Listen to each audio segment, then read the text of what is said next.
Alhamdulillah, tahun ini Yayasan Di Langit dengan izin Allah sekali lagi turun ke bumi Afrika menunaikan amanah ummah melalui program Korban Perdana 1446 Hijrah.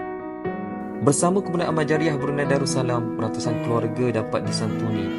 Setiap bungkusan yang disampaikan bukan sekadar daging, tetapi simbol kasih sayang, ukhuwah dan peduli sejagat. Di sinilah doa kita bertemu dengan harapan mereka.